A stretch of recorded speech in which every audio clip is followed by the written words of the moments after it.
안녕하십니까. 독신 임성관입니다. 이번 시간에도 독서와 뇌에 대해서 이야기를 드릴 텐데 지난 시간에 조금 어려운 또 어떤 분들에게는 생소한 개념이 등장을 하기도 했죠. 미엘린화라는 내용이었는데 즉 우리 몸에 있는 많은 감각기관들이 다 때가 있다. 즉 미엘린화가 되어야 비로소 제 기능을 발휘할 수 있다라는 이야기였죠. 그러면서 7세 무렵이 되어야 독서를 잘해서 성취할 수 있는 역량을 충분히 발휘할 수 있다는 이야기를 드렸습니다. 자, 이번 시간에도 계속 이어서 독서와 뇌에 대한 이야기를 드릴 텐데 우선 우리 유전자에는 말을 하는 능력과 달리 독서를 할 수 있는 기능에 대해서 정보가 없다라고 전제를 해야 되겠습니다. 즉 이게 어떤 이야기냐면 책을 읽는 뇌가 처음부터 없다라고 이야기를 하는 것입니다. 그렇다면 당연히 그런 뇌로 만들어야 되는데 그럴 수 있는 비장의 무기가 우리에게는 있다고 하네요. 정말 다행스러운 이야기라고 할 수 있는데 그걸 한마디로 이야기를 하면 가소성이라고 할 수가 있겠고요. 이 말인즉슨 뇌를 어떻게 사용하는가에 따라서 달라진다 라는 맥락이라고 설명을 할 수가 있겠습니다. 즉 처음부터 책을 읽는 뇌는 없었어요. 그런 뇌는 아니었다고 합니다. 그런데 계속 읽어나가면서 그런 뇌로 바꿀 수가 있다라는 내용이 되겠죠. 자, 그렇다면 중요한 것은 어떻게 할 수 있는가라는 방법론이 되겠습니다. 자, 그에 대해서 차근차근 이야기를 해드리자면 일단 기본 전제는 우리가 읽었느냐 그렇지 않느냐, 그 다음 더 세부적으로 들어가자면 뭘 읽었는가에 따라서 뇌가 달라진다라고 이야기를 하는데 이 부분은 현대인들이 워낙에 먹을 거, 맛있는 게 많다 보니까 많이 드시지 않습니까? 그 음식과 한번 빗대어서 이야기를 해보자면 내가 뭘 먹었는가, 얼마나 먹었는가에 따라서 몸이 달라지잖아요. 즉 체형이 바뀔 수가 있고 건강 상태가 달라질 수가 있습니다. 그거랑 마찬가지라고 생각하시면 될 것 같아요. 즉 뭘 읽었냐, 얼마나 읽었냐에 따라서 뇌가 달라진다라고 설명을 하면 쉽게 이해가 가능하겠습니다. 자, 그리고 사람들마다 당연히 다른 거를 읽었겠죠. 또 다른 양을 읽었겠죠. 그렇기 때문에 정신작용이라든가 사고방식이 달라질 것입니다. 그런데 이제 그 또한 각자가 뭘 얼마나 읽었는가에 대한 결과라고 이야기를 할 수가 있겠습니다. 자, 그러므로 결론적으로 한 사람이 사고하는 방식과 내용은 과거에 뭘 읽었는가에 대한 결과, 또 그로 인해서 만들어진 식견이라든가 아니면 인상, 연상, 그에 대한 결과라고 이야기를 할 수가 있겠습니다. 자, 이를 뒷받침하는 근거들이 몇 가지가 있는데요. 첫 번째는 영국의 대모라고 불리는 마틴 발저의 말씀입니다. 이분은 뭐라고 이야기를 했냐면 우리는 우리가 읽은 것으로부터 만들어진다 라고 이야기를 했고요. 그 다음에 이제 비슷합니다. 작가 중에서 조지프 앱스타인이라는 분이 계시는데 이분은 뭐라고 얘기를 했냐면 작가가 만약에 본인의 전기를 쓴다면 그가 언제 뭘 읽었는가에 대해서 상세하게 쓸 필요가 있다 라고 이야기를 합니다. 왜냐하면 그의 인생, 그의 작품은 결국 그가 읽은 걸로부터 비롯되지 않겠습니까? 그 결과이지 않겠습니까? 그렇기 때문에 만약 전기를 쓴다면 내가 어떤 것들을 읽었는가에 대해서 써야 된다 라고 말씀을 하시면서 앞선 내용들에 대한 근거가 되겠습니다. 자, 그 다음 이어서 다 알고 계시는 장 피아제, 발달 심리학자죠. 이분이 인간의 발달, 특히 인지 발달에 대한 연구를 했다라고 설명을 하는데 그분은 어떤 말씀을 하셨냐면 6세 아이와 9세 아이의 차이에 대한 그 연구 결과를 발표한 게 있습니다. 즉 6세 아이는 이 대상에 대한 분류를 할 때 능력이 좀 부족했다라고 이야기를 하는데 9세 아이는 그렇지 않았다. 분류 능력이 제대로 발휘가 되더라 라는 차이를 이야기를 했습니다. 그러면서 과연 이들 사이에는 어떤 일이 있었던 것일까 라는 부분에 대해서 이야기한 부분이 있는데 이 내용은 생각의 시대라는 책에서 인용을 해왔습니다. 김용규 작가가 쓰신 내용인데 물론 3년이라고 하는 그런 시간적인 공백이 있으니까 그 사이에 굉장히 많은 발달을 했겠죠. 따라서 그 결과로 분류를 잘할 수 있게 된 게 아닌가라고도 이야기를 할 수가 있겠습니다만 그것만이 아니다. 그 사이에 어떤 변화가 있느냐.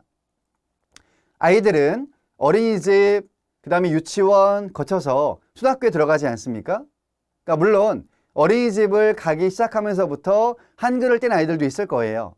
아니면 어떤 아이들은 유치원에서 한글을 떼기도 하겠죠. 그래서 거의 대부분은 초등학교 입학을 하기 전에 한글을 떼고, 즉 읽고 쓰는 능력을 갖추고 입학을 하게 되는데, 아무리 그래도 아직 영유아 시기에는 본격적으로 학습을 하는 시기는 아니라고 이야기를 합니다. 즉 학교에 들어가서부터 몇 교시 동안 이제 앉아서 읽고 쓰는 활동들에 참여를 하게 되는 거죠. 그러면서 앞서 이야기 드렸던 분류를 할 수 있는 능력들도 키워지게 된다라고 이야기를 하는 거예요. 종합을 하자면 6세와 9세의 차이 이야기를 했는데 그 차이 중에 한 가지를 분류하는 능력이라고 설명을 했습니다. 그런데 그 차이가 발생을 하는 것은 물론 3년이라는 간격이 있기 때문에 그 사이에 발달을 많이 했겠으나 더 중요한 부분은 학교에 입학을 해서 교육을 받은 것, 체계적으로 읽고 쓰는 교육을 받은 것이라고 설명을 하고 있습니다. 그 말인즉슨 교육이 얼마나 중요한가 라는 부분인데요. 이에 대해서는 현대 심리학자들도 많이 동의를 하고 있다라고 설명을 더 할 수가 있겠습니다. 자, 그 다음 이어지는 내용은 독서도 이제 막 시작한 초보인 사람들이 있겠고 또 오랫동안 꾸준히 해왔기 때문에 상당히 잘하는 분들도 있겠죠. 그들을 구분지어서 이야기를 하고 있는 건데 뇌를 촬영했다고 이야기를 해요. 즉 초보인 아이들은 어떻고 그 다음에 이미 숙련된 사람들은 어떤지에 대한 차이를 촬영을 해서 봤다라고 이야기를 하는데 아무래도 초보인 사람들보다는 조금 더 책을 열심히 읽은 그런 사람들의 뇌가 활성화가 더 많이 되어 있다라고 이야기를 할 수가 있겠죠. 자, 그때 차이라고 한다면 초보인 사람들은 문자와 단어를 식별하고 그 다음에 그 의미를 이해하기 위한 영역들이 주로 사용이 되더라 라고 설명을 하고 있습니다. 왜냐하면 일단 단어의 의미를 알아야 문장을 이해하고 또 이제 문장들을 다 연결을 하면서 의미를 파악하는 과정이지 않겠습니까? 따라서 거기에 조금 더 많은 시간을 쓴다 라고 이야기를 하네요. 이 말인즉슨 이해하는 데에 따른 뇌의 그 경로 시간이 매우 느리다, 비효율적이다 라고 이야기를 하는데 이를 한마디로 이야기를 하면 배측 경로를 쓰고 있다 라고 설명을 할 수가 있겠습니다. 반면 독서를 잘하는 사람들, 그런 사람들은 아무래도 뭐 시각 정보라든가 아니면 의문론적인 정보 또는 의미론적인 정보 이런 것들을 빠르게 다 인출한다는 거예요. 그래서 보다 짧은 시간 동안에 효율적으로 독서를 할 수 있다라고 이야기를 하는데 이런 측면들은 이제 복측 경로라고 설명을 할 수가 있겠습니다. 앞서 이야기했던 배측 경로와는 반대 의미가 되겠죠. 이렇게 초보 독서인 사람들과 숙련된 사람들에 대한 차이도 정리를 해서 이야기를 할 수가 있겠는데 어쨌든 시간이 흘러서 독서가 이제 능숙해진다 라고 하게 되면 보시는 바와 같이 보다 효율적으로 시스템을 만들 수 있게 된다라고 이야기를 하고 있어요. 그러므로 방금 이야기 드린 바와 같이 보다 빠른 시간에 효율적으로 뇌를 활용하면서 의미들을 잘 파악을 하게 된다. 순식간에 이 과정들을 해결할 수 있게 된다라고 이야기를 할 수가 있겠습니다. 그러면 아무래도 시간을 조금 더 확보를 할 수 있다는 그런 이야기가 되겠죠. 따라서 그 시간 동안에 은유를 하거나 추론을 하거나 유추를 하거나 혹은 뭐 감정, 기억, 경험적인 배경들을 통합하는 그러한 작업들도 할 수 있다라고 이야기를 하고 있습니다. 이걸 한마디로 이야기를 하면 깊이 읽기라고 할 수가 있겠는데 결국 이런 읽기가 독서하는 사람들의 지적인 능력들을 더 키워준다라고도 설명을 할 수가 있겠습니다. 자, 이런 시간들은 선물이라고도 할 수가 있겠죠. 선물. 그래서 선물을 받았으니 계속 기상천외한 사고들도 할 수 있다라고 이야기를 하고 있고요. 또 이런 것들이 많은 부분에 대한 기반이 되어준다라고도 이야기를 하고 있습니다. 따라서 책 읽는 뇌, 다시 책으로 등등의 책을 쓰신 아주 유명하신 독서 연구가이죠. 메리언 울프라는 분께서는 이런 과정들이 정말 중요하다라고 설명을 하셨습니다. 그런데 아시다시피 독서 숙련이라고 하는 부분이 하루아침에 되는 게 아닙니다. 그렇죠? 많은 분들이 독서 능력, 속도 이런 것들을 이야기를 하는데 그럴 때마다 늘 하는 이야기가 무엇입니까? 차근차근 해나가면 자연스럽게 속도는 올라가게 되어져 있습니다. 또한 그러면서 누적이 된 역량들이 발휘가 됩니다. 라고 이야기하지 않습니까? 결국 메리언 울프의 이야기도 그런 부분입니다. 따라서 차근차근 시간을 내어서 독서를 하기만 해도 어느 순간 나도 모르는 사이에 숙련이 된다라고 이야기를 하면 되겠습니다. 종합적으로 다시 정리를 하자면 독서를 잘하는 뇌는 없습니다. 즉 처음부터 그런 뇌가 없다는 이야기인 거죠. 따라서 사람들이 왜 독서가 어렵다고 이야기를 하는지를 알 수 있어요. 그런데 어렵다고 해서 포기를 하게 되면 안 되는 거죠. 그러면 숙련된 독자가 될 수 없다라는 이야기입니다.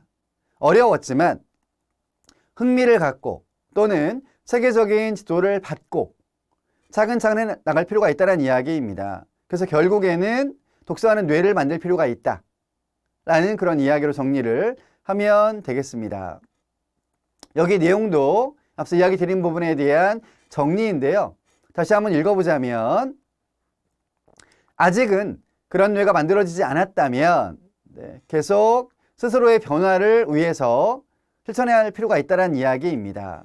그런데 이렇게 스스로 독서를 해서 숙련된 독서가가 된다면 그 능력들이 생존에도 유리하다고 이야기를 하고 있어요. 왜냐하면 추후에 다시 읽기에 대한 가치 중요성을 이야기를 드리겠습니다만 사실은 현 시대와 같이 다양한 미디어가 출연을 하고 있는 또한 굉장히 많은 정보가 있는 이런 사회에서는 그런 것들을 효율적으로 읽고 나의 생활에 적용을 시키는 것, 또 사회에 적용을 시키는 게 매우 중요한 능력이라고 하지 않습니까? 그러한 부분들이 결국 생존에 대한 확률을 높인다라고 이야기를 하고 있습니다.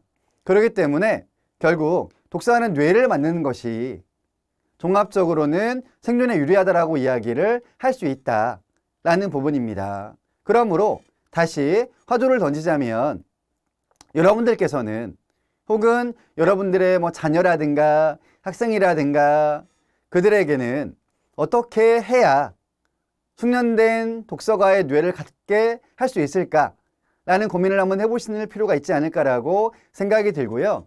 저는 그러한 방안들에 대해서 좀 이론적인 측면도 필요하다. 그리고 나아가서는 실제 사례들이 궁금하다라는 분들이시라면 제가 운영하고 있는 이 채널만 열심히 들으셔도 상당히 많은 방법론적인 그런 지식을 얻을 수 있지 않을까라고 생각이 듭니다.